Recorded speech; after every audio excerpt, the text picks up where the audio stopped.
Hey guys, Luna here, welcome to episode 12 of the Fallout Settlement Build Guide. Now this video is going to be split into 3 different parts, mainly because they all kind of are to do with the same thing. The first part is just going to be looking at all the different types of switches and what they do. You could probably already know, it tells you a little description of each one in the menu, but we'll kind of go over them. The second part will be showcasing you a light switch, an automated light switch that I tried to build, and I will show you some of the problems I run into when trying to build it. And step 3 will be talking about the terminal. Alright, so we're just going to quickly go through all these. If we take a look, we've already covered these in previous videos. We just have power pylons. Okay, we have power pylons with switches, which are exactly the same.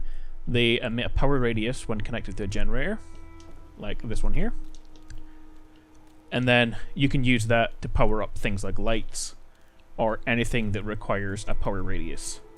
Okay, and as well as that, we have switches, which essentially do the same thing.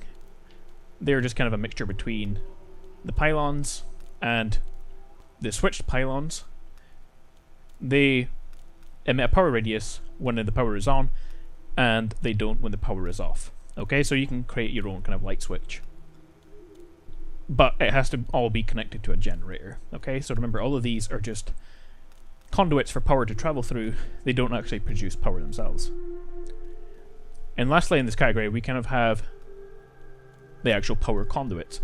You have one for floor, you have one on the wall, and one on the roof. And again, they do the same as these pylons. They emit a power radius when they're powered up. They have the added benefit, they take up a lot less room than, say, this in your house. You could just place them on the wall or the floors or on the outside of your house and you won't be able to see them. So those are the basic switches. We can take a look at this one for now. This is a pressure activated plate. When you stand on it, it creates power, which will in turn light something. So we can connect it to this light here. And we'll turn it around to that way so we can see it. And then we'll set up our supply of power. So we'll connect it to there, and then if we stand on it, you can see it lights up. Okay, and we will go over this a bit more in detail this section, because this is what I tried to do to make an automated light switch, which didn't work out. And over here, we've got 4 different types. We have the delayed off switch and delayed on switch.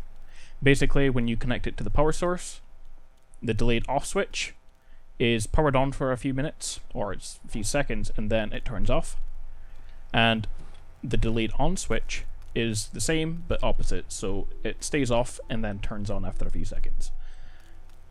And then we have our 2 final ones. We have the interval switch, which constantly powers on and off. And then you have the power counter. And the power counter has a little counter here, which you can see. And when it gets to a certain time, so in the case of the default one, whenever it hits 0, it powers up while it's on 0, and then once it leaves 0, the power will turn off again. Okay, so those are all the different types of switches.